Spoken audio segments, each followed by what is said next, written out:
Do you have advice for young people in high school?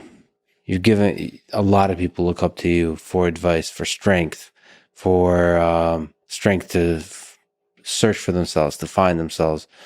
Take on some responsibility. Do something for other people. You're doing something for yourself while you're doing that, even if you don't know it, for sure, because you're a community across time.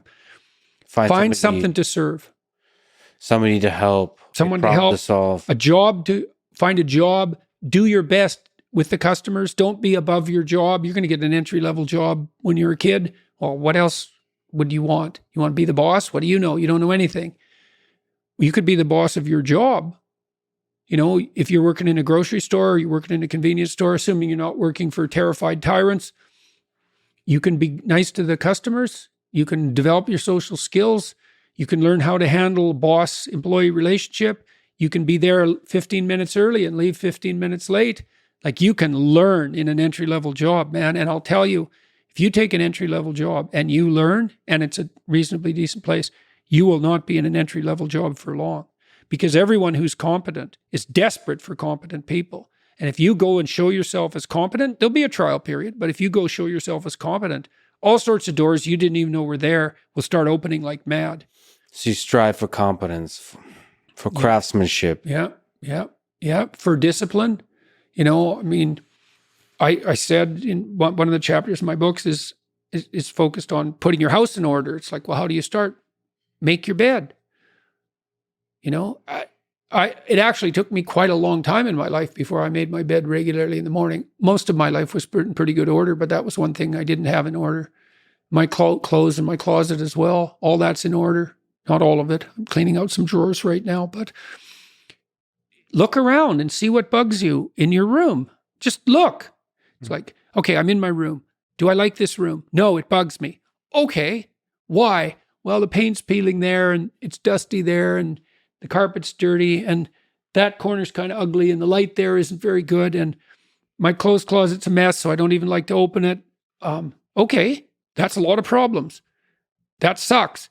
That's a lot of opportunity. Pick something and fix it. Something that bugs you. Yeah, but not too much. So the rule is pick something you know pick a problem. Pick a solution to it that you know would help, that you could do, that you would do. So you have to negotiate with yourself. It's like, well, I won't clean up this room. How do you know? Well, I've been in here for 10 years and I've never cleaned it up. It's like, well, obviously that's too big a dragon for you. Would you clean one drawer? Find out. And so imagine now you want to be happy when you open that drawer and you think, well, that's stupid. It's like, is it? Maybe it's your sock drawer, which I cleaned up in my room the other day, by the way. You're gonna open that every morning. Yeah. So that's like 30 seconds of your life every day. Okay, so that's 3 minutes a week. That's 12 minutes a month. That's 2 hours a year. So maybe your life is made out of, you've got 16 hours a day. Let's figure this out. 12 in an hour, 12 in an hour, 144 in 12 hours. Yeah, let's say 200. 200 5-minute chunks. That's your life. Ladies and gentlemen, Jordan Peterson did just some math how many 5-minute chunks there are in a day. And I'm pretty sure that's pretty accurate. It's approximately right. So you got 200 5-minute chunks, and they repeat. A lot of them repeat. Mm-hmm. So if you get every one of those right, they're trivial, right? Who cares what my sock drawer looks like? It's like, fair enough, man, but that's your life. The things you repeat every day. The mundane things. Think, I could get all those mundane things right.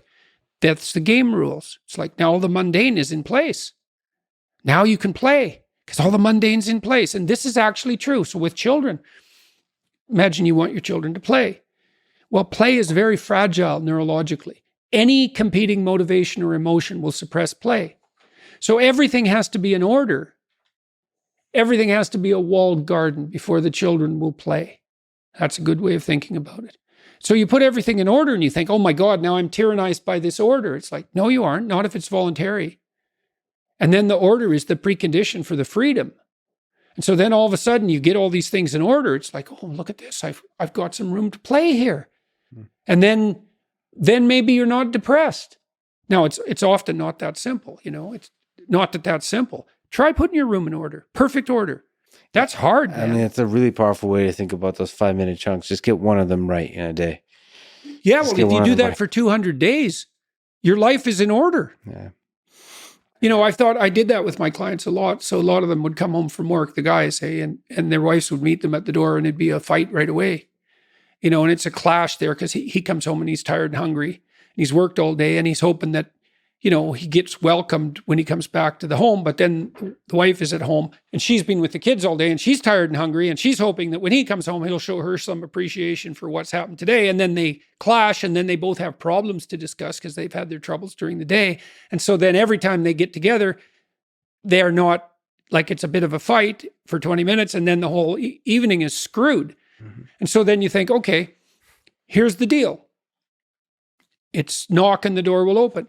Okay, you get to pick what happens when you come home, but you have to figure out what it is. So now this is the deal. You treat yourself properly.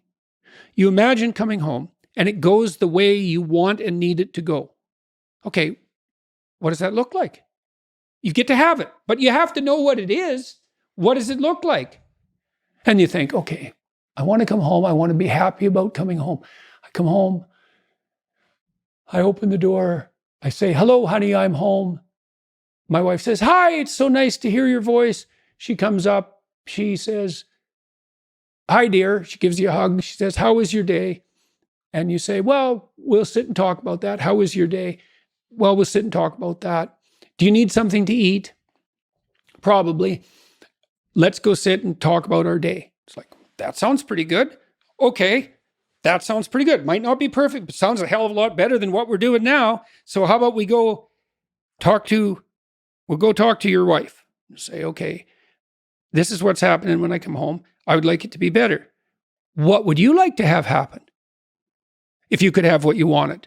Mm-hmm. And so she sits down and she thinks, okay, if he comes home, what do I want to have happen? And then now you got two visions and you say, well, what would you like? And you listen and she says, what would you like? And you tell her, and then you think, okay, now how can we bring these visions together? So not only do we both get what we want, but because we've brought them together, we even get more than we want. Well, who wouldn't agree to that unless they were aiming down? And that's so exciting. It's not a compromise. It's a union of ideals. That's even makes a better ideal.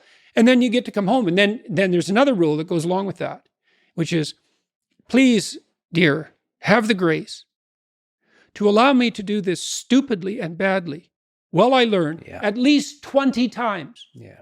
And I'll give you the same leeway. And then we'll practice stupidly for 20 times and we'll talk about it.